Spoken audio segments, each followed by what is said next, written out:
This is what's exciting at the comic book shop right now. If you are in driving distance of a local comic shop, you need to leave your house right now and pick these books up. The One Hand and Six Fingers by Ram V and Dan Waters. Now this is Seven meets Memento. It's two stories that are intertwined, different halves of the same crime thriller.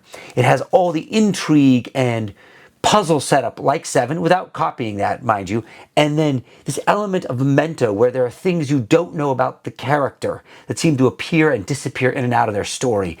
This ride is something I've never felt in a comic, where these two stories complement each other in this way. It's nuanced.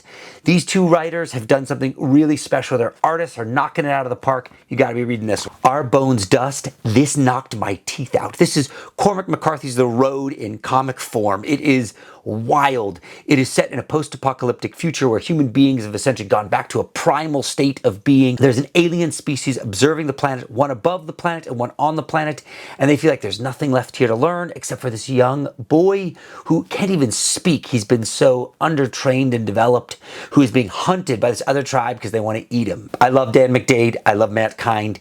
This is them coming together in a really special way. I love this magazine-sized comic. It feels more immersive. The pages are bigger, and Dan McDade's art has so much emotion in it, just adding tears to the eyes, other human emotions that he adds, that in this form it really takes you places. This is a sci-fi setting where people have found a portal to another dimension and a news reporter gets lost in it. Cemetery Kids Don't Die. I got the James DeCoy cover. I love that guy. This book reminds me of a movie I wrote for Universal years ago called Game Therapy. Essentially a group of kids that are doing an online gaming group, RPG setting, and one of them gets lost inside of the game.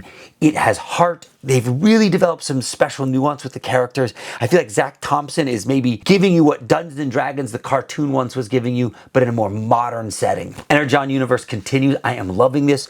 Cobra Commander, gosh, this thing is creepy. And then Daniel Warren Johnson, absolutely kicking butt with Transformers. CEX Publishing. Now, this is a new publisher for me, and I love what they're doing. I think the name is actually Sex, but I say CEX because it's PG. This Tusker's Tale is almost like Machine Gun Preacher. It deals with an elephant orphanage that is trying to save elephants in the South Sudan. This is heartbreaking. And this other book, 7 Years in Darkness, is like a haunting version of a magic school for kids.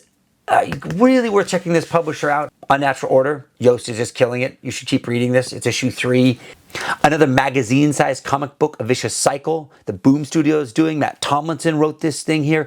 This feels like that movie Looper, where you have two characters moving in different time frames against each other with different objectives. Quite the story. Art is really, really beautiful. I'm interested to see where this one goes.